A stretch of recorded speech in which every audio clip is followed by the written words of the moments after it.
পটুয়াখালীতে বৃদ্ধা মাকে মুরগির খোপে আশ্রয় দিয়েছেন সন্তানরা। দর্শক, একটি মর্মান্তিক ঘটনা জানাতে যাচ্ছি আপনাদের, যা শুনলে আসলে আপনার চোখ থেকে পানি বের হবে।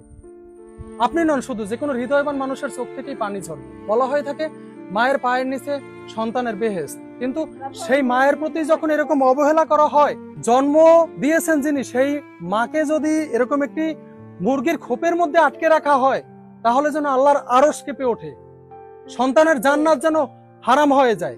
এরকমই একটি ঘটনার বর্ণনা জানাতে চলেছি আপনাদের। যে মা বাড়ি বাড়ি ভিক্ষা করে সন্তানদের লালন পালন করে বড় করেছেন, সেই গর্ভধারিণী মায়েরই আজ আশ্রয় হয়েছে মুরগি রাখার খোপে। বৃষ্টির পানিতে ভিজে যাওয়া এরকম স্যাঁতস্যাঁতে পরিবেশেই দীর্ঘ বছর যাবৎ বসবাস করছেন জনম দুঃখিনী মা। মুরগি রাখার এই খোপটিতে নেই কোনো কাঁথা কিংবা বালিশ, এমনকি হাওয়া বাতাসও চলতে পারে না ঠিকঠাক। দেখা যায় এমন একটি ঘরেই কোনো মতে খুঁটোমুটো দিয়ে বসে আছেন অসহায় মা। একটু পরপর খাবারের জন্য করছেন ডাক চিৎকার, কিন্তু কে শোনে তার চিৎকার?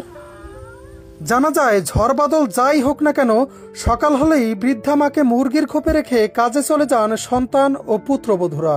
এ সময় তাদের থাকার ঘরটিও রেখে যান তালাবদ্ধ। নিরুপায় হয়ে খাবারের আশায় নরবরে শরীরখানা নিয়েই এবারে ওবারে ছুটে বেড়ান জনম দুঃখিনী মা। সম্প্রতি পা পিছলে আছাড় খেয়ে মাথা ফেটে যাওয়া সহ হাত ভেঙে গেছে বৃদ্ধা মা নূরজাহান বেগমের। সারাদিনের যন্ত্রণায়ও ছটফট করছেন তিনি।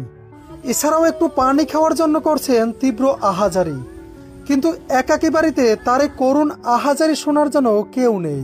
কারণ আদরের ছেলেরা যে ঘর তালাবদ্ধ রেখে সকালবেলায় চলে যান এদিক সেদিক, ফেরেন আবার সন্ধ্যায়।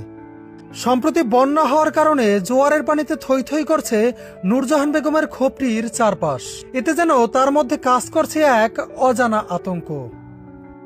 দুঃখজনক এমন ঘটনাটি ঘটেছে পটুয়াখালী সদর উপজেলার লাউকাঠি ইউনিয়নের দক্ষিণ লাউকাঠি গ্রামে। অবহেলিত বৃদ্ধা মায়ের দুই সন্তানদের কাছে এ বিষয়ে জানতে চাইলেও তাদের কোথাও খুঁজে পাওয়া যায়নি। 10 মাস 10 দিনের তীব্র কষ্ট, প্রসব বেদনা, নিজে না খেয়েও সন্তানকে খাওয়ানো, ছোট থেকেই আদর যত্নে সন্তানদের শখ আহ্লাদ পূরণ করে বড় করা, এত ত্যাগ স্বীকার করেও মা নামকে জান্নাতের টিকিট কি শেষ বয়সে এসেও একটু যত্নের ভাগিদার হতে পারেন না?